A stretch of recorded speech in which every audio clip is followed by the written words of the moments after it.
Plain Talk. Part First. 1. Why this little book? My plain talk on Protestantism is with Catholics rather than with Protestants. It is not an attack nor a controversy either. It is intended as a work of preservation and self-defense. The question is often put, what use to talk of Protestantism in these our times? Protestantism, we are told, has melted away into rationalism and infidelity so that it has lost all its individuality as a religious sect. On the other hand, people have too much good sense, are too logical to let it make an impression on them. Protestantism is not genial. Of its religious nature, it shows naught but the runes. But the mere existence of these runes is a source of annoyance, for however dismal they appear, they still afford a refuge to the wicked who dare not show themselves on the highways. Such is the dilapidated close of Protestantism, within which the enemies of the Church gather every day more and more. They are joined by the revolutionists and unbelievers. It covers with an easy protection their anarchical and impious plottings. All revolts against church and society are there fostered, and thus those ruins are transformed into citadels, and expiring Protestantism thus becomes a great power of destruction.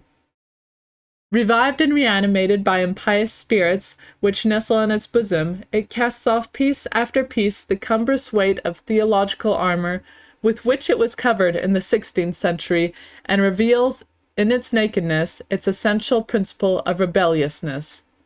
Retaining for its particular purposes a biblical cant and some religious forms, Protestantism stalks before us in the attitude of an aggressive power.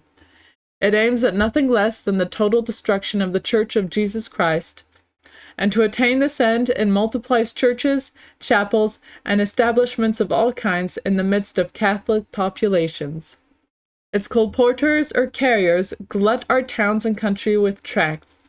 Here it endeavors to pervert the intelligence of the educated with periodicals, philosophical, or literary publications. There an avenue is opened through the working classes by entrapping their children. Schools, asylums, and homes are open for them. Therein the unfortunate little ones are not taught the way of becoming Christians, but how to blaspheme the Church. Numberless associations are formed. They wage a war against the Catholic religion. We learn from the annual reports of biblical, evangelical, and other societies the working and progress of their propagandism.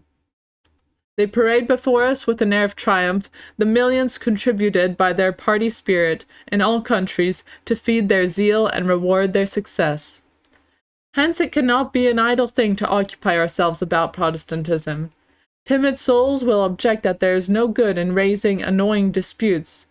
We reply that not only we have a right, but it becomes our duty to defend the religion which is assailed, and to protect that which is to us dearer than life, the faith we have received from God and from our fathers.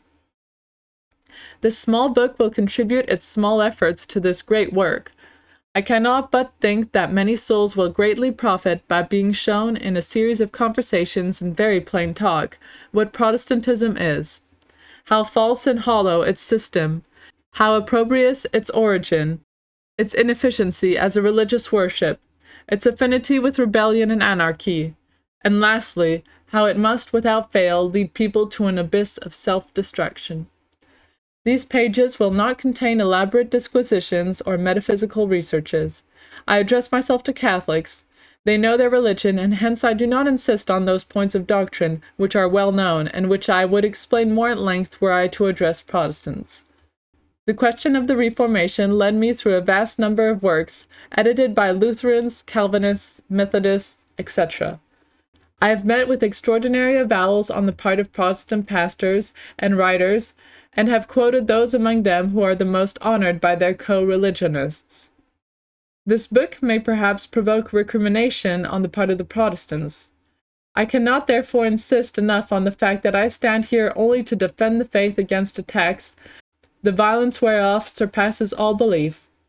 There exist men who loudly proclaim to have received the mission of destroying our holy religion.